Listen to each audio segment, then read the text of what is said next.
Anyway, like any set of ideas, Islam is like a religion. As any set of ideas, it deserves to be scrutinized. Well, I have scrutinized it, and I have found it wanting. I have found it lacking. Everywhere there is Islam, you will find women oppressed. Everywhere there is Islam, you will find...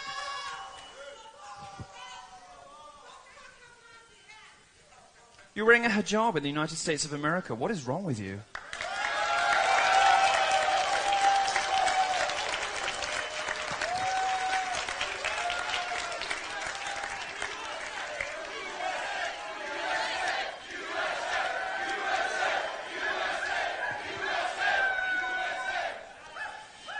You see, they want to shout you down by saying, oh, what about me? I'm not so oppressed. Well, let's move on from women. If you don't care about female genital mutilation, don't care about forced marriages, don't care about acid thrown in the faces of your Islamic sisters, if you don't care about any of those things, fine. Let's talk about gays instead. In 12 Islamic countries, I could be killed for my sexuality. Is that okay? 100 million people live in countries where it is illegal to be homosexual. All of those countries are Islamic. This is not an ISIS thing. You know, you will see gays being thrown off the roof in ISIS-controlled territories. But this has nothing to do with terrorism. This is mainstream Muslim culture. Your religion does it everywhere your religion exists. It is a threat, an existential threat to gay people.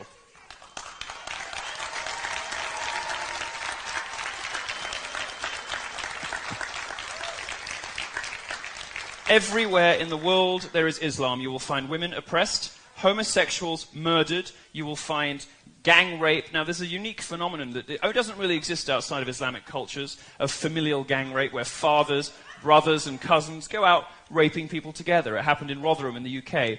And the liberal establishment in the UK didn't investigate this because, according to a government report, not a far right-wing blog, according to a government report, 1,400 young girls were raped in racially or religiously, as you choose to define it, motivated crimes, because both the police and the authorities were too scared of being called racist to intervene. And this pattern repeats itself everywhere there is mass Muslim immigration. My suggestion to you, America, is that you don't need it here. Learn your lesson from 9/11. Learn your lesson from Orlando.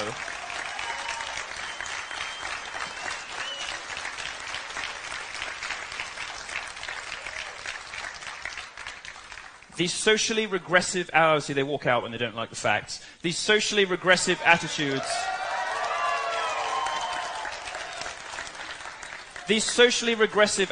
of Muslims in the West are horrifying. Absolutely horrifying. The surveys show that 52% of British Muslims think that my sex life should be made illegal. 39% of them.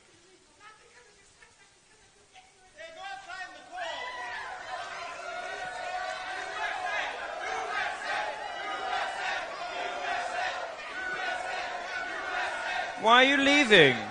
Why are you leaving? Don't you want to talk about numbers? Are you embarrassed? Are you embarrassed? Are you embarrassed of the hateful culture that surrounds your religion, that oppresses women and murders homosexuals and commits unspeakable acts of terrorism? Are you ashamed of it?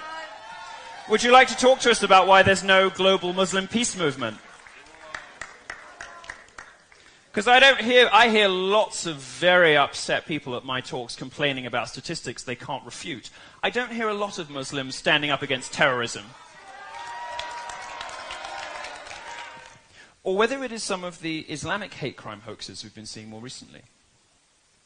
And these happen with alarming frequency. In fact, my research team has struggled to find a supposed hate crime against Muslims on an American college campus that did not turn out to be fake. I'll tell you about some of them. One student at the University of Louisiana admitted her attack was completely fabricated. She made the whole thing up because Trump supporters attacking a Muslim woman is simply believable to liberals fed a steady diet of hate by fake news. This is a rare instance of the lying media actually admitting that one of its cherished hate crimes was a hoax. Normally they just move on quickly and never mention it again. Yasmin Sawi, just 18 years old in New York City, made up a similar story. She said 3 men called her a terrorist and attacked her, telling her to get out of the country. Again, it was fake. But you won't read the corrections, you only read the outrage. And here's a brand new one that can't be blamed on Trump supporters because it took place in Austria. A 14-year-old girl claimed she was attacked and the evil white men tried to rip off her hijab on a train. The police revealed it to be a